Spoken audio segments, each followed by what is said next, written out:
Hi, I'm Leon Camier, and this is my best lap round Aragon. First turn, you brake just after the bridge, maybe sort of 10-15 metres after the bridge, and the idea is to try and hit a late apex to not drift too wide on the exit, to then set yourself up for the next corner. Turn 2 for me is about rolling in, good entry speed. You turn it a little bit on the rear mid corner, and then drift right out to the edge of the curb, and then try and hit a late apex again for turn 3. The idea again is to get all your braking done a little bit early, get back to the gas and roll through the turn as much as possible. Turn 4 is tricky. It's like a kink left that you've got to drift right out to the edge of the track again, and it's real sketchy. As you're on the edge of the tyre, you get a little bit of chatter and movement, and the idea is trying to hit a late-ish apex on the left to carry as much speed as possible. Turn 5 again, all your braking early, try and get back to the gas and carry momentum off the turn. It's flat out through turn 6. Into turn 7 again, you drift right out to the edge of the track. You don't want to hit too late an apex here because you lose too much on the entry, but get into the turn, sort of a middle apex, and carry momentum off the corner, because because the tyre spins a lot and it's a little bit off camber, and 2, the bike wants to wheelie, so you're better off carrying momentum instead of trying to accelerate hard. Turn 8 was a bit of a tricky corner, downhill, off camber.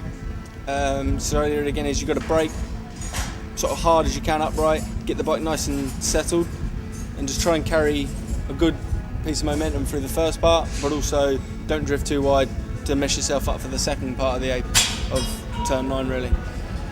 Drift out to the edge of the track, accelerate as much as possible down to 10. I try and turn in a little bit mid-track and carry, so I point myself into the middle of the circuit. Don't drift too wide for me on the Aprilia. It didn't seem to, the bike doesn't want to come back, so don't use too much track in the middle. Get back to the gas as early as possible, and again, just try and get as much grip as you can off the turn. It's a really tricky corner, and yeah, it's important to get it right because there's time to be made. Then it's flat out all the way up over the crest of the hill. It's difficult to know where you've got to brake for turn 11 because it's blind, so you sort of use tyre marks as reference points on the track. You sort of brake again, drift out to the edge of the track, try and stand the bike up to not too much movement from the front tyre. Again, late apex, back to the gas early, because there's a lot of bumps mid-corner, so carry momentum through them. Into turn 12, I try and carry speed in, not so worried about the exit.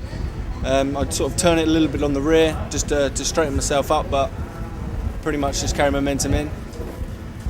Turn 13, late apex turn 13. If you carry too much mid-corner speed, you mess up 14 and the whole of the straight. So really important corner to get right.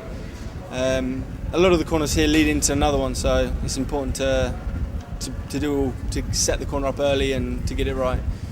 Obviously straight is flat out 6th gear, and we hit some high speeds. Then you brake just about the point where the track goes left. Use that as a sort of braking point, but it depends on the wind. If there's a big strong backwind, then you have to brake earlier. You just have to sort of go by feel really. Don't drift wide out of turn 15. Try and carry as much speed through 16 as possible, because for us the RPM was a little bit dull, and also the bike spins, so carry momentum again. Try and change direction, carry as much momentum through 17 as possible, because again it just spins and wants to get out of shape. So try and keep it as smooth as possible onto the straight, and that's a flying lap.